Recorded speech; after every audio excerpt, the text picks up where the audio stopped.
just got to go ahead and put the link up on Facebook. And probably this weekend, trying to figure out a way to make this more efficient. Everybody.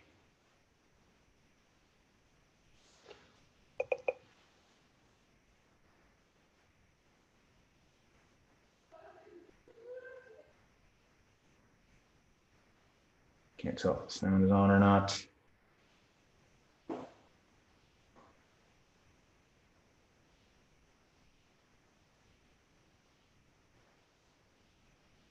I'm just going to go ahead and keep talking to make sure that the sound is on.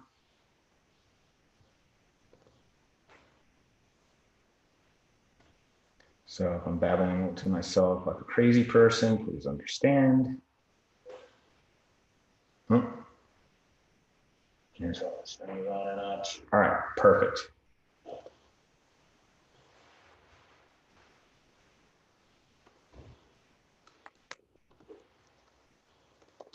I'm just going to go ahead and keep talking to make sure that the sound is on.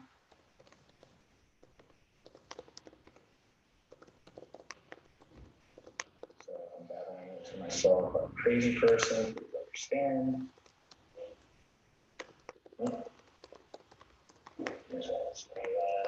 All right, perfect.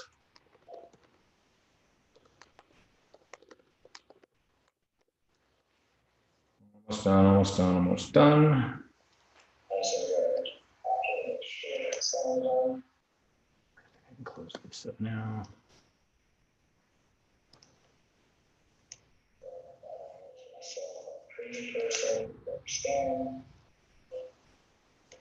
Okay, this one doesn't have to be on.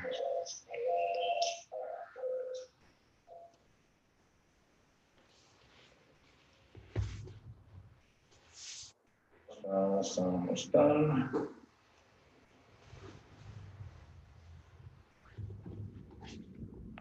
I'll just get one more thing.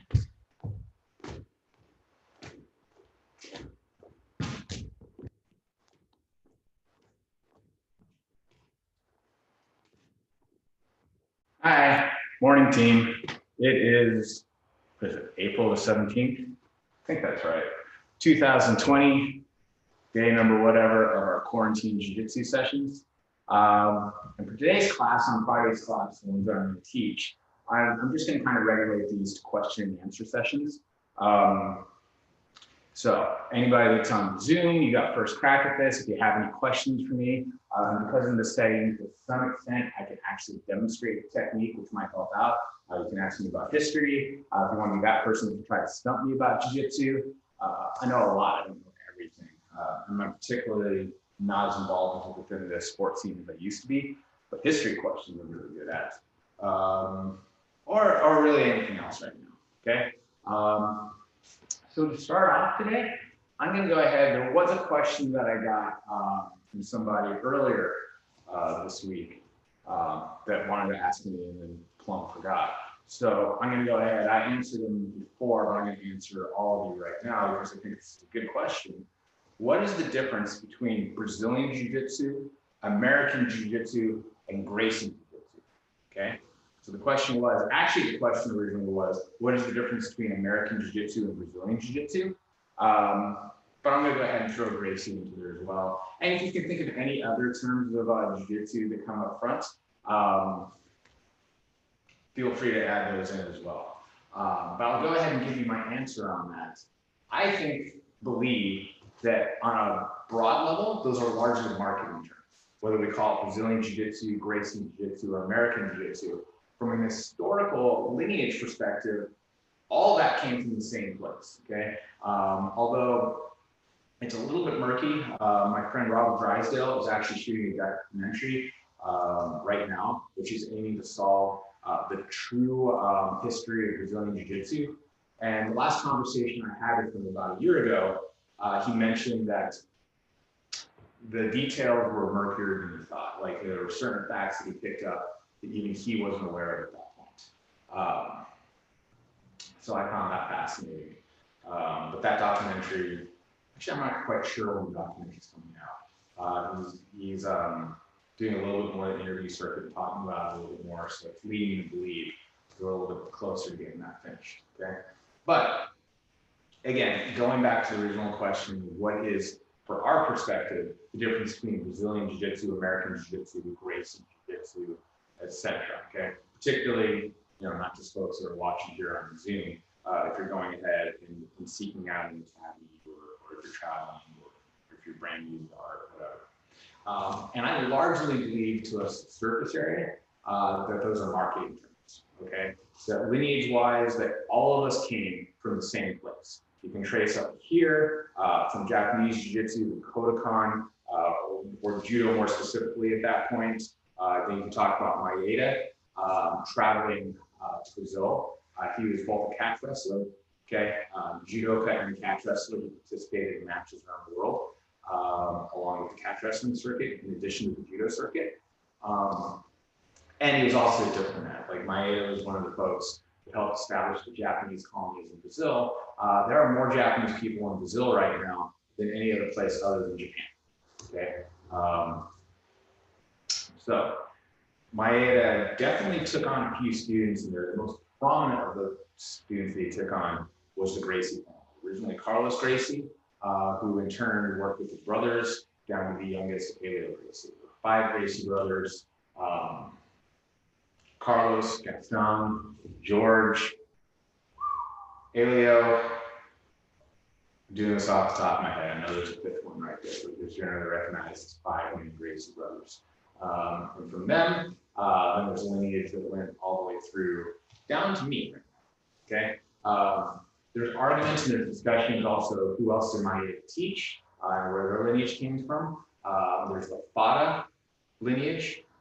So there's a Brazilian Jiu-Jitsu lineage that does not trace himself back through the Gracies, but does trace them back to the to Maeda. Although somewhat controversially, I've also heard that Fada is also trained with the Gracies.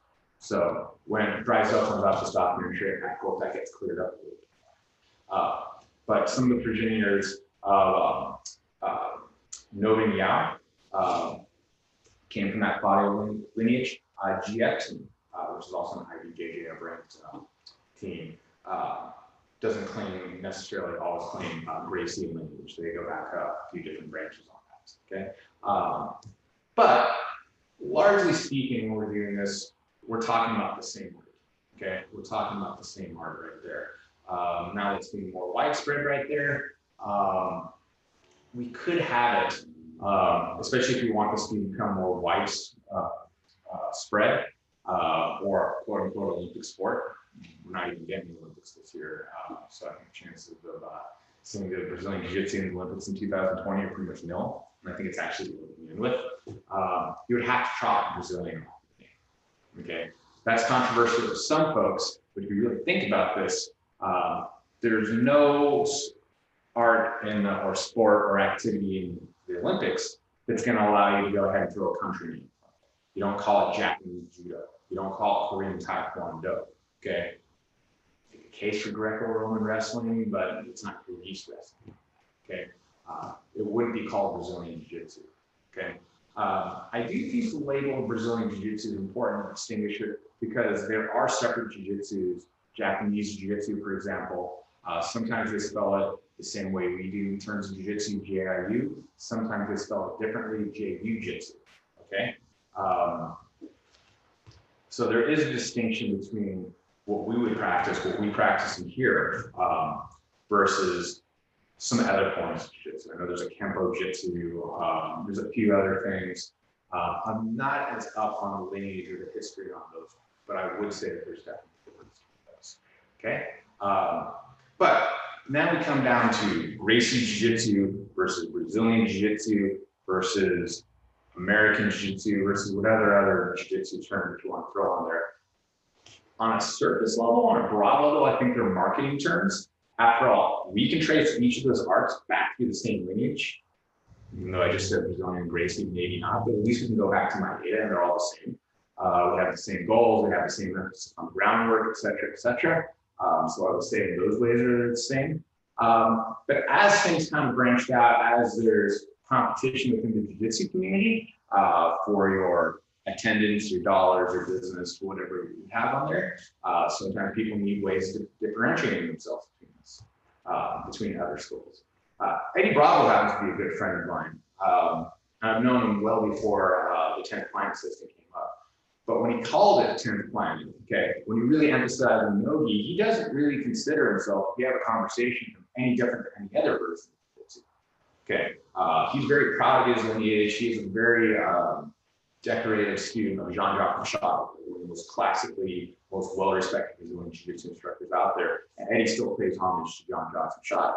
But from a marketing standpoint, here's the American guy that, like, you know, he did okay in ADCC. He tapped out Boiler in that one, but he didn't necessarily place. He was looking to open up a school. How does he differentiate himself in Los Angeles compared to, well, the million other jiu-jitsu gyms that are there that are run by the Brazilians, et cetera, et cetera. So his tact was called, you know, he branded the 10th Planet, and he really came up with a no-gi thing. Like, you know, everybody else is teaching gi and teaching things in a certain way. I want to do something different. Okay, I'm going to go ahead and do more no-gi stuff on this. Okay, secret, Eddie still throws on gi at least once a week. Still likes throwing on the belt. At least he did the last time I talked to him. Okay. So you have people that are wanting to differentiate themselves from a marketing perspective on this, okay? That would separate them out, okay? As far as like Gracie and Brazilian Jiu-Jitsu, technically, I won't go into the details of the lawsuit some years ago between various Gracie family members. Technically, anybody that trains Jiu-Jitsu can call Gracie Jiu-Jitsu. It's a generic name out there. Certain other people with their lawyers have actually checked that out. It's like, you have the right to open up a school and call it Gracie Jiu-Jitsu, okay? You know, works very well if your last name happens to be Gracie, okay? You have a family lineage to go through. I have the right legally and probably ethically as well, because I got my black belt from House Gracie, and I'm very proud of that fact. To call this school Heroes Gracie Jiu-Jitsu if I wanted to. There was a certain comfort level I didn't have with that though, being that that isn't my last name, okay? So I just go with a little bit more generic Brazilian Jiu-Jitsu when I advertise it, but most of the time when you talk to me, I simply call it Jiu-Jitsu, okay? Even House, my instructor, made a joke saying that, like, you know, what do they call Chinese food in China? Food, okay? So there is that differentiation. For myself, there's that kind of branding name right there. That's not to say that the jiu-jitsu at that level is like homogenous or has that same kind of uniformity. And actually, for all my gripes about the IBJJF, there are a few legitimate ones. I think they have improved certain things, and I think they have worked to the standardization better than anybody else.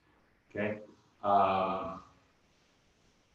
but every instructor is different. Everyone has different things that they'll emphasize.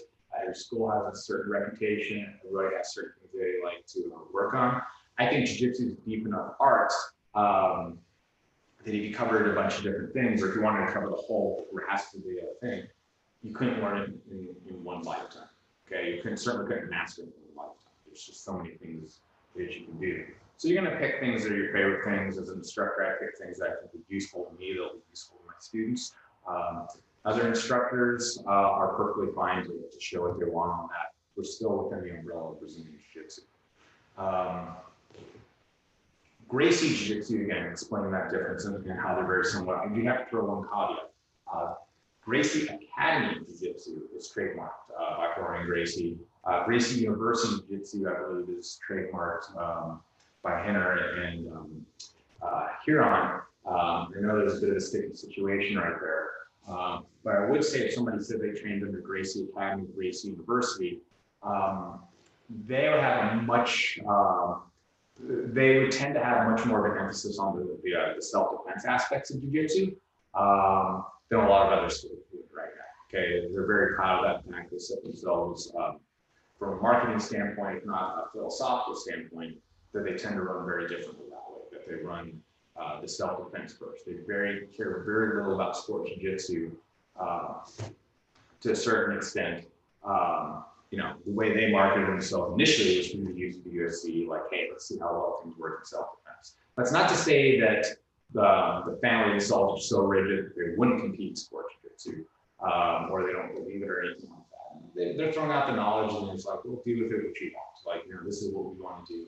But any conversation I've ever had with a family member, particularly that son right there, Horain, Henner, Halleck, and I've had some conversations about this. Like, nah, we're not super rigid in our thinking on this. I mean, this is our focus. You're welcome to focus or take that knowledge and do other things with that if you want to. Again, kind of paraphrasing that. And then going to American Jiu-Jitsu, which is getting to the root of the question that Eric had.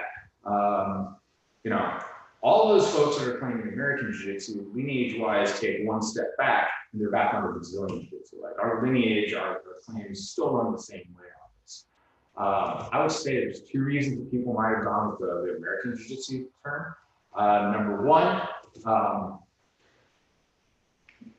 you could say that sometimes people rebrand themselves if they've had a bad experience in their past, either with their instructor or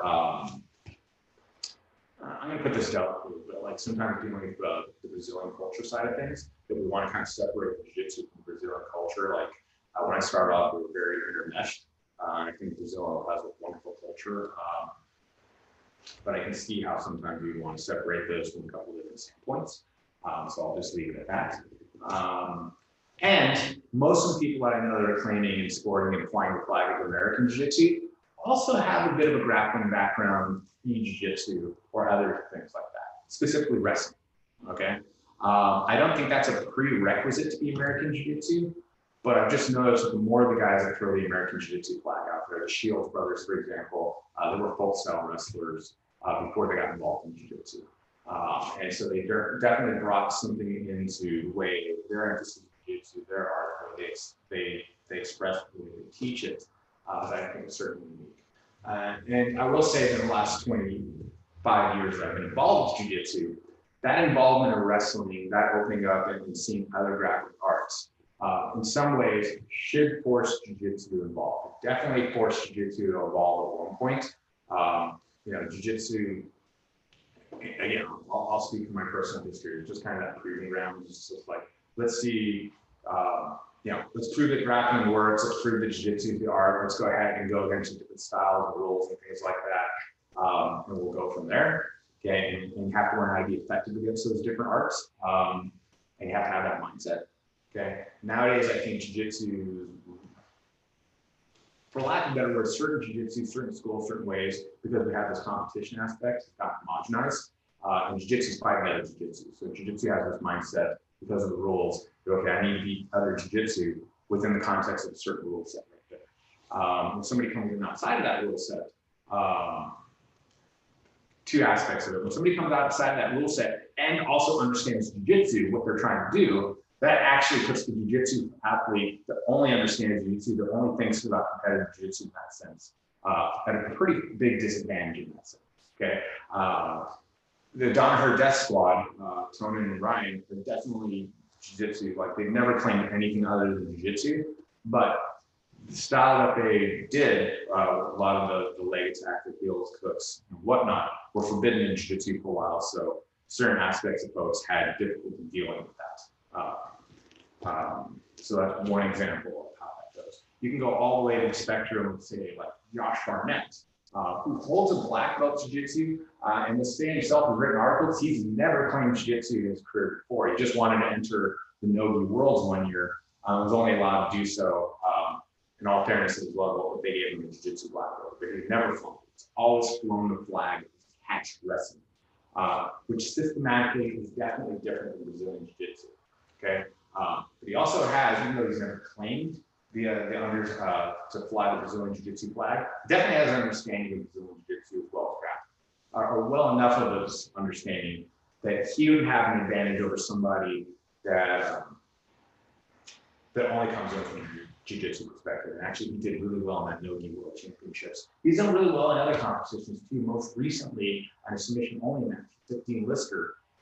He submitted Dean Lister. And Dean Lister is actually a guy that I would consider one of the best Jiu-Jitsu guys that has this kind of all-encompassing understanding. He understands the leg locks, he understands how to do different styles and whatnot. And Josh Barnett not only beat Dean Lister, managed to submit him, which quite frankly is a big surprise to me, even understanding what I know about Jiu-Jitsu. But the tangent I'm going off on was Yeah, I still consider all to be jiu-jitsu for the most part, and I consider it marketing, if you're asking me. But a lot of times it turns out to be the same or not the same. Okay, how we go ahead and have the perspectives. I definitely have my perspective on jiu-jitsu, and my job as a guide is to go ahead and help you develop your own version of jiu-jitsu. Okay, so Patton, very long Gumby answer what was really a 2-line text question on that, but I hope it gives you some clarity on this. So again, I'm going to go ahead and open up the floor to any kind of questions right now. You can ask me. I'm going to give first priority to whoever speaks up first.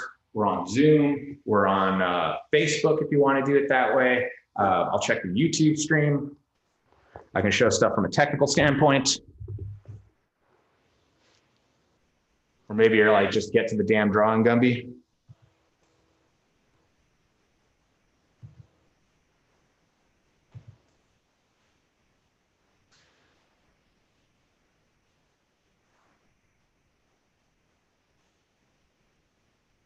Nobody? You can try to stump me if you want.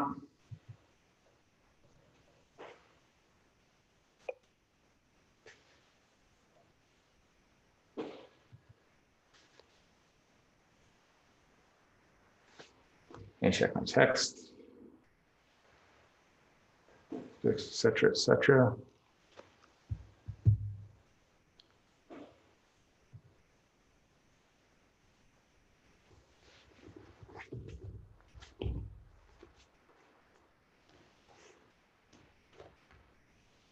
Sometime here, I'm going to go ahead and use this opportunity to stretch out a little bit. Yeah, just something simple so I can talk. You wouldn't believe how winded you actually get. Like if I was by myself doing exercises, I can do it for quite a while. But when you leave class and I'm calling out and trying to give instructions and do the warm-ups with you, you get out of breath pretty quickly. I'm not quite sure what that is, but ask anybody that's ever had to leave class, they'll tell you the same thing. I hope while in shelter in place, you've been doing your stretches and doing some workouts and whatnot along with this.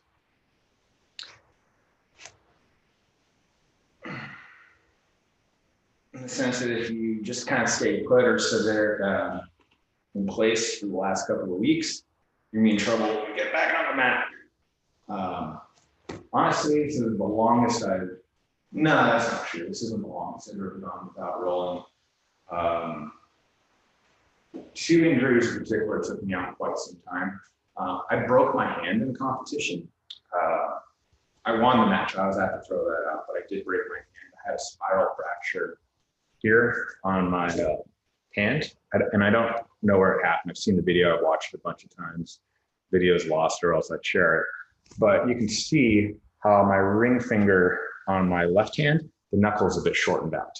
Okay, it doesn't affect me otherwise, but it took maybe about 2 years before I was fully recovered on that. So that's, I had a cast on, and obviously I can do full training, but because I'm a maniac, and because of the culture at that time, I showed up to take notes in class and I had my cast on, and the finger was actually out to here like this. It's not flipping you off, just my ring finger that's out there.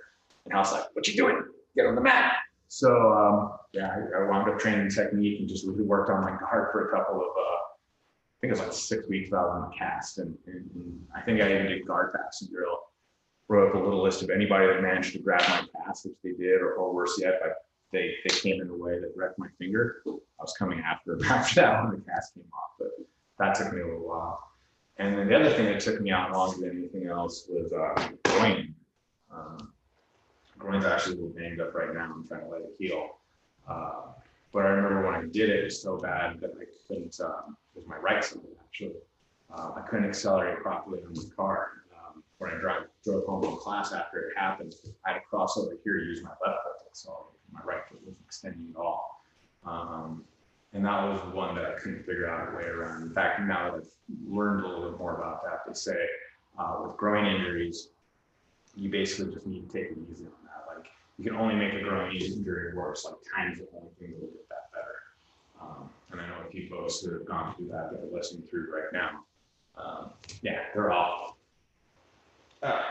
So that's when we keep talking about it. That's speaking of groin injuries, not groin injuries. I'm going to go through my back routine and doing that unless anybody has any questions. I did this routine on the YouTubes, where I shot this one in instruction a bit more edited out. So, and we've done this in class. I think I've done some of the more traditional warm-ups before my classes. So I saw Trevor doing this variation, so I decided to do it for him and do different variations, do kind of slower version. It's fine. There's different ways to warm up, there's different ways to go through ways of already. If you haven't already, you should definitely check out Sean Whitmore's class from last night. I think he did an awesome job. He did this kind of cardio fitness routine right there that directly relates to the movements of the organization. If there's Facebook, Apple Watches believe can be burned off 700 calories an hour or 600 calories or some ridiculous amount. It's one of those things that I got tired just watching. And on this side,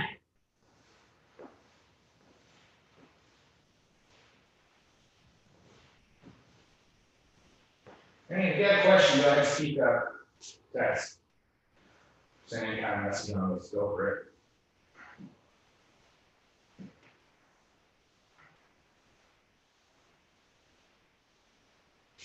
That one's not doing all that great. I'm going right now. I'm gonna pause on that. Sometimes, a lot of times, actually, it's worth listening to your body. Like, I'll train through tiredness. Like, I will train through. There's a point where I'll go ahead and train. It's like, okay, like I'm tired. I got to push through a limit. I don't really want to be here at this point right now. Which even happens to me sometimes. But this is a rough day, and sometimes you have to have that mindset and push through that. And that's an important mindset to have. A lot of what Jiu-Jitsu is setting whatever your boundary is, or figuring out where your boundary is and pushing those boundaries out. Okay, and ideally through training, we're trying to push those boundaries out, your comfort level, your physical abilities, your mental abilities, your toughness, et cetera, et cetera. We're expanding that out little by little on a daily basis. Okay, every time we come in, every time we get on the mat, we're trying to push that out. Okay, and I think that's a very important thing to develop within Jiu-Jitsu. Okay, very hard to self-gauge, at least to start off with. My job as a coach is continue to push you past that comfort zone. So again, when we get to more uncomfortable situations here, there, outside, we learn how to deal with it better. Okay, that's important. Okay. Going beyond that though, and pushing through an injury when you know you're going to make things worse, that's kind of foolhardy, okay? And it's my job as a coach, your job as a student, but mainly my job as a coach, for not experience on that, is to know the difference between when you're stopping because you just don't want to push any further or you have a mental thing to break through. And sometimes it's my job to, you got to get in, okay? I've differentiated the classes for those who've been through them. Between the fundamentals, like the level ones, the low level classes, like okay, go ahead, have fun with this, work at your own pace. That's your job at this point. Okay, I understand you're trying to pick up. There's value in going ahead and working techniques and kind of pushing yourself and going to a pace. But the next level is when you come into one of my comp classes or one of the comp classes here, you don't get to work at your pace. You work at my pace. Okay, and there's a difference on it. You don't get to stop when you're tired. You get to stop when you're done. Okay. And you have to have trust on me that I'm going to go ahead. And since it seems like I'm going to push you to the breaking point, quite frankly, I'm figuring this out a lot of the time myself. But the idea is I'm pushing you past your boundary, okay? Knowing that if you stepped up that competition class right there, nobody's going to take it easy. You decide to compete, somebody's trying to do the exact opposite path, okay? I do think that ability to kind of push through that ability and be pushed is important. I don't necessarily think that everybody in Jiu-Jitsu has to compete, okay? But I think everybody has to get used to being uncomfortable and pushing past that. Finding where you're uncomfortable and push past that a little bit more right there, okay? That's a really important aspect about Jiu-Jitsu. Whether you think it's for the street, for the mat, or for the sport, or whatever, what martial arts is in general is like pushing past that comfort level. If you're not willing to go past your comfort level, yeah, martial arts can compete for you, okay? But that's what we're doing. We're training ourselves, pushing ourselves past that comfort level. Like I said, right now, my groin a little bit aggravated right now, okay? I'm not going to do certain moves, like I'm not going to injure myself based on that. However, as somebody that's been around for a while as a martial artist, I can go ahead and find out different ways to work around things. Okay? Can't work on my groin or my lower body as much. Maybe I'll go ahead and work on my upper body. I'm one of those weird opposite guys right here that essentially every day is like a day for me. And my bench press is pretty terrible. So we call that an opposite of a gym bro, I guess. I don't know. Let's see if anybody has any questions. Again, I could talk a lot. I think you know that. Or maybe you're just sitting here waiting to see who gets the drawing for the mat. But yeah. Oh, messages from Mark. Who's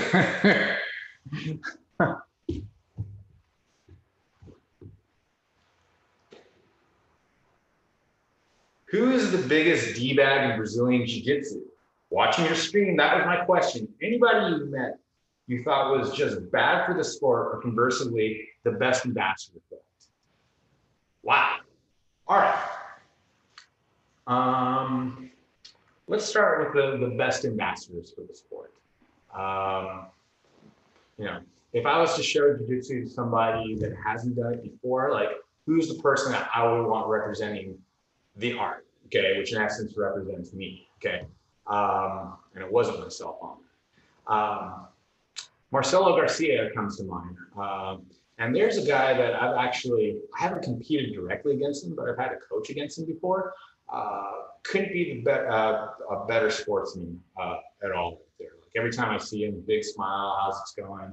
We'll have a short conversation or a long conversation, depending where we're at. Marcelo is one of those people that universally nobody has a bad word to say about. Like, you know, you have somebody, it's the constant level of skill and the constant level of sportsmanship. You know, he's had some life things go on too. You know, the whole saga about like how he may or may not have been able to stay in New York, if not like in the United States, was an interesting one, but he managed to persevere and now has one of the more successful academies in the world, I would say, from that standpoint. And then the tragedy of his twins, born very premature, had to deal with a lot outside of that right there.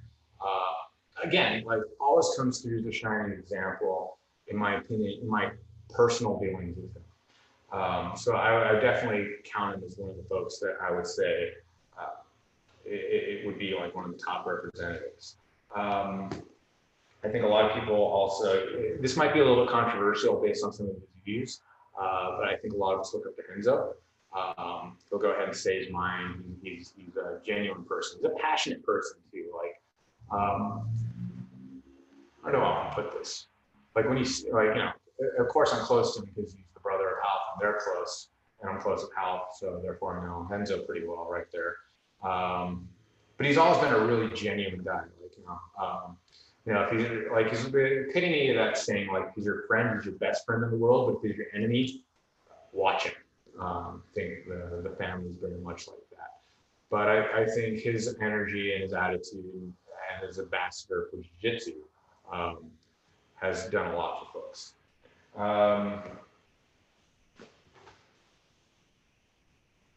As far as the somebody that I thought was just bad for the sport, I'm not gonna. Can I name somebody right there? Like, you know, the thing that bothers me the most within Jiu-Jitsu, flat out, like, you know, no second place on this one right here, are folks that kind of overstep their boundaries of their knowledge of Jiu-Jitsu to kind of other things in general, and then consequently really kind of abuse that power to abuse that right there. So, you know, things going on right now, for example, I'm very, a lot of times I'm very careful. A lot of times you'll hear me say in class, like, I'm not a doctor, this is what I do. I'll get to a point where I'm not going to go ahead and give you a recommendation past this. I think you need to talk to a professional. There's certain injuries I can go ahead and look like, yeah, that's pretty common Jiu-Jitsu. I've done this before. I can give you a little bit of advice based on what I would do at that spot right there. But eventually, if the questions get too detailed, I'd be like, you got to go to the hospital. You got to go see a doctor. This is out of my area of expertise. Okay, and that's a pretty concrete example right there. But I have opinions and certainly on politics and how to run a business and things like that. And I think I might have a well-versed opinion on that. But I certainly don't come up as an expert on this. Like, I think everybody's entitled to their opinion and share it. But when somebody kind of tries to use their position like, I'm a black belt in jiu-jitsu and therefore I should be an expert on this thing right here, that's trouble for me. Like, we have to be smart enough to look at our sources. Or I've known people who just had the exact person that I would want to say who's the biggest D-bag in my opinion, in my personal opinion right there, but I'm not going to name his name. Those of you who've been with me for a while probably know who I'm thinking about. But somebody that I think radically abuses power, that like, oh, I'm a Brazilian Jiu-Jitsu black belt, and it extends off of the mat. Like, we're going to go what I want to do. Like, we're going to eat what I want to eat. Or like, I can think of almost flashbacking here, but I can think of a couple of examples of somebody that I'm not even honored by mentioning his name. He's not involved in the jiu-jitsu communities I can think of right now. But a real terrible person in that sense, just overall, turned out to be. But like, I hate it when people overstep their powers that way, or like, or do that. And then conversely, which person may or may not have done, they use it to kind of like use that in really dishonest ways, or they'll use that in ways that like preys upon folks that are weaker than themselves. Okay. In general, that really bothers me. Anytime I read a story about somebody kind of grooming a student, if you will, there's an example going around right now. There's some accusations, and there's some talk about like a very prominent black belt, female black belt, world-class competitor, and her instructor is very well respected in the community, has a guard named after him, and there's some discussions about some inappropriateness to the relationship there. And that really bothers me. Like, it bothers me on a certain level. Like, I certainly don't know either of those folks. I had very limited contact with one of them some time ago. But that really bothers me in the sense that from a personal standpoint, like, I really believe that jiu-jitsu is supposed to be, as martial arts, we're supposed to be empowering people, bringing people up to a better level, giving them the tools to deal with stuff in different situations. And if I'm that obstacle, that's a major issue right there. Like, if you're having to deal with that is a major issue right there. If I'm using that to kind of groom for like ulterior purposes or whatever, and there's been multiple cases that have happened this in the martial arts world and in the Brazilian Jiu-Jitsu community, unfortunately, where this does happen. That really bothers me. Like, and not only from the spirit of martial arts in the sense that we're supposed to be, making people stronger. I'm not even saying this is necessarily for the weak, but we'll take whatever level you're at. We're trying to help you get to a point right there. But if I'm doing that with an ulterior motive, if I'm doing that like to kind of groom you for something else, perverse as it was, that in my mind would be a huge issue right there. And that's something that really saddens me. And every time that happens, that puts a huge bad light on the jiu-jitsu community, on instructors in general. Every time I hear about one of those stories, I actually go back and think about my own relationships with folks and how I treat people, and both from an ethical standpoint, sometimes even from a legal standpoint. It's like I have to be careful about this particular situation right there. If I do things in the wrong way, do I leave myself liable? And I'm trying to, and when I say doing things in the wrong way, I'm trying to do things in the right way in a sense. That I'm absolutely trying to do the ethical thing on this. And then even though, if I think I'm doing the ethical thing on this, I can get burnt. Another specific example that I have encountered, and for legal reasons, I'll throw it out there, like you can connect the dots on this. It doesn't involve this gym at all. I've never had that kind of issue because I screen people fairly well and they come in. But I was in a situation where I was working in a situation where there was a warning about somebody that was working there that had the predilections to kind of groom folks that had history of doing this type of stuff. And but there was no proof on this. It was a corporate environment. I couldn't say or do anything about this from a warning standpoint. And then it turns out he was doing what I kind of suspected he had the ability to do.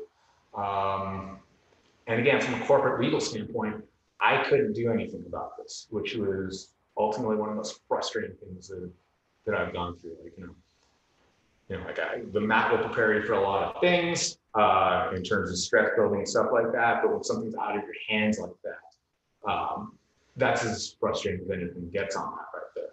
And furthermore, it was not only my hands, the person that he was, I have to say, allegedly, if you go back in the screening and all that, didn't want to say anything, bring up charges, give things like, oh, like, he knows stuff about my family or something like that, which is horrifying. Like, that she had that type of control, like that this person had that type of control over her. But again, unless that person came forward with the accusations and willing to kind of go ahead and press charges or press a case on this, me finding out about this, as much as I just wanted to go and beat somebody into a living hell at that point right there was nothing I could do about that. And it was very specifically said from a legal standpoint that I couldn't do anything like that. I could stand to lose a lot. And granted, I'd like to think that if there was a certain line that got crossed right there, I'd be like, damn the consequences, I'll go ahead and do that. Like, if somebody was getting like, assaulted directly in front of me, I would like to think that I would jump in and try to protect that person right there as being a stronger person on that. But I'm also fully aware of in this world, in this society, there's consequences to that. This is an example of a douchebag, but I'll finish off in this one story right there about kind of jumping into the fray right there when we didn't belong. I've told the story a few times before, but way back in the old days, when I say old days, when I was at health, and I was still actually bouncing, I was security for years.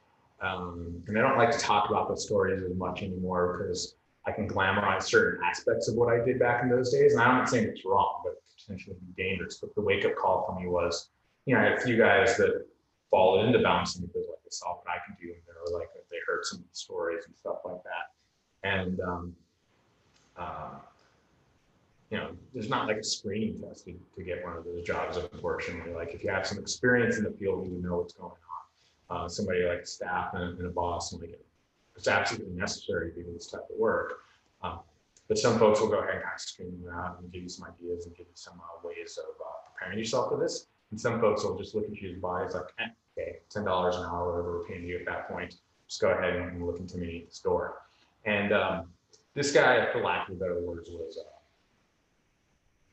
I'll just say he wasn't in a position where he should have had that kind of job right there. He didn't have a personality type for it.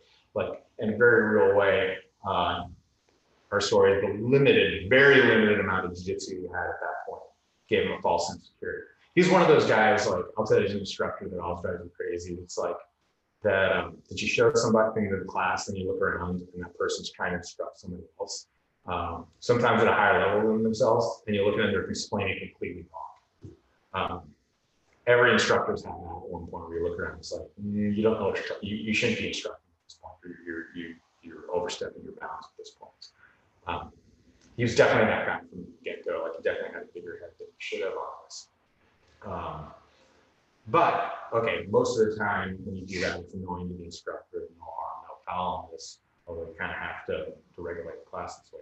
In this case, this guy got a big enough head that he went ahead and got a job with security in this neighborhood, the Soka district right there. And he was working security, he was all happy about that. He sees a fight actually in the parking lot that's over on, right over, pointing over to that parking lot over there, not the one that next to the Old Heroes, but the one down the street, across from Agenda and the climbing gym. And he sees like a guy and a girl getting into a fight over there. So he runs over, he's like, what's going on? Say it right there. But he jumps into the fray right there. And anybody will tell you, or talk to any police officer or any security or anybody that's had to do this, the scariest thing that you can do, the scariest breakup you can make is when a guy and a girl. Okay. And I don't know what level they were fighting or something like that, but sometimes they're just getting in an argument. Like, they might be a couple and they might have this venom that's going towards each other right there to a certain level. Okay. But then a third party comes in and it goes outside. Again, that's not just my opinion. That's a matter of fact. Talk to any police officer. What's the scariest call you'll get? And they'll tell you domestic disturbance. So in this case, Dario, it's his name because it's on record right there, runs up and says like, hey, what's going on right here? Like, can I help? And they both turned around and stabbed him to death. And he passed away in the parking lot. And up until recently, he was like, you know, like it'd been 10 years. Last year or 2 years ago, I think, like a bouncer passed away here in San Jose. But before that, it had been 10 years. Like they were talking about when that happened. Recently, it's like, oh, like it's been 10 years since somebody died as a security guard here. And I happen to know the security guard pretty well that died here. Yeah, so that's still not the easiest thing in the world to talk about. But like I said, it's, and I don't want to put any blame on him or anything like that or anybody else, but I think he developed a bit of a false sense of security with this. Like he thought that he was, I don't want to say more than he was, because that's not the way I put it, but like he had a little bit more teach faith in his abilities at that point. You know, I haven't had any kind of like altercation or anything like that, or even a harsh word with somebody really in like the last 10 years. You know, last time was like maybe when I was a security guard or something like that. And, you know, I did my last days of security well after Dario passed away. So like, I'm very fully aware based on my capabilities, my instruction and all that, of what my limitations are. And like, if somebody was to approach me and try to attack me or whatever out the street, I'd be as nervous as anybody else, probably more nervous because I know what's capable of happening. But I do have the wherewithal to like go ahead and make a decision. Is this worth pursuing? What's the best course of action? Like fight or flight. All right, so that was a long tangent on something right there, but I wanted to answer that question. Good, I got a thumbs up from mine, so thanks. That got unexpectedly heavy. Well, given that we're at this time right now, I still have a few of you in, I'm gonna go ahead and do the drawing for the mat right now, okay? So to do that, everybody that's, first of all, I gotta thank everybody that's ever been a part of Heroes, that's come through the door, that's trained with me. Like, I absolutely have gratitude for you all. Like I've always said, like, I never take anything for granted. Like I've never, like I always said, like I could be one injury away from my last role ever. Like, you never know. Like it's not a 0% chance. Like if you don't take this seriously, if you don't appreciate what you get on this, it really could go down to nothing on this. I'm not fatalistic or nihilistic about that thing. I'm actually grateful for every chance that I get to be on the mat. So to anybody that's watching this right now, thank you. To anybody that's supporting us through this right now, this time's crazy for everybody. I can't begin to express my gratitude on this. It's going to help us keep going. We're going to come out stronger. It's helping me keep the team and the folks intact right now. If you can't right now, like I completely understand that too. It's crazy for everybody, but again, like I'm coming from nothing from a point of gratitude right now, and I really do feel like, well, I have to give back as much as I can, and I wanted to make this fun. I wanted to throw a little bit of incentive out there. So for anybody that still has kept up their membership, or signed up, we've had some people sign up during this time too. For fun, I'm going to do a raffle. Okay, that raffle is for one of the dollar home mats. I don't have an example of it here. I mean, these are all dollar swing mats around me, I guess. So I can absolutely vouch for the quality for it, or I completely believe in the company. Worked with them for a long time, see videos and things there. So I thought it'd be fun to go ahead and do a drawing for you guys. Okay, and one person, I have this app, it's called, what's it called? Raffle Name. One person's gonna get a free gi, okay, or a gi for support. And hopefully you can take that gi, mats, dollar home mat. It's a 5x10 mat. It's the same one that's available on the website. Hopefully you can go ahead and use that mat and train on it and have some fun with it. So again, dollar home mat giveaway. Can you see that? I can release the video of this when it's done. Oops. And it's a free app, so let's put in the commercial up first. I'm not just stalling for time. So I'm gonna go ahead and do this drawing. You'll see the roulette. I'll post up the video so you can see I didn't stuff or rig or do anything with this, okay? And then I'll contact that person, or maybe if you're watching, contact me and then tell me where you want me to ship your dollar home and what color it is. You can go to the website right now, which is linked on heroesmartialarts.com/online and see where that's at. And if you didn't win, I think I negotiated a pretty good deal for all of you. Like I could have taken a cut on those mats to make a couple of bucks on this. I didn't want to do this. I wanted everybody to be able to get the mats so they had the opportunity to train at home. And why is this commercial still running? Free fishing. I think a mat would be a useful thing to bring in. I know a lot of people got still playing right here. There's a run on Nintendo Switches. I have a Nintendo Switch. I got it thanks to Ben when they first went out because he got an extra one and he let me have one. But I haven't turned on my Switch this whole thing.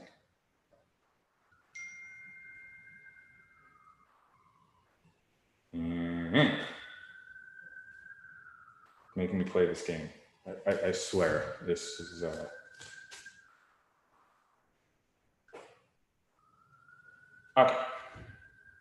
All right, the moment of truth. I'm gonna go ahead manually on this. I'm gonna hit light so it'll be easier to see. I'm gonna go ahead and record the video. So if you can't see it here through the screen, you can do this. You should see one raffle. So I'm gonna go, record screen. Okay. Running. Santiago Fierce, one of our new students over at the East Side Gym. And he's got a brother, young kids. You got a free mat coming. I'll go ahead and send you a message and I'll get that right out to you. The two of you can work out together and you can follow along with Chuck's class. So next month, I'm pretty sure we're gonna still have some modified things. I'm coming up with a plan how to come back. You've seen both the California plan to come back to the mats and the U.S. government plan to get back on the mats. I'm figuring out how we can come back safely, ethically, legally, how we can get back to this right now. So I'm formulating that plan. But I'll do another drawing for something. Maybe it's another night, who knows? I'll do another drawing at some point for something, okay? But again, y'all have my gratitude on this. And I'm gonna go ahead and contact his dad and ask him where to send the key. Let's see that. All right. Thank you so much for being here with me. Thank you so much for listening to my stories. Tonight, there will be a happy hour. The Zoom same log on before. So tonight at 6, so you can go ahead and hang out and talk with your fellow heroes. Hopefully a lot of you join us on that. If you need to log on to that, let me know. Next week, I might change, probably not the schedule, but maybe the format technically of these things, classes. I don't know, like I got work to do, okay? Thank you so much, stay safe. See you on the mats very soon.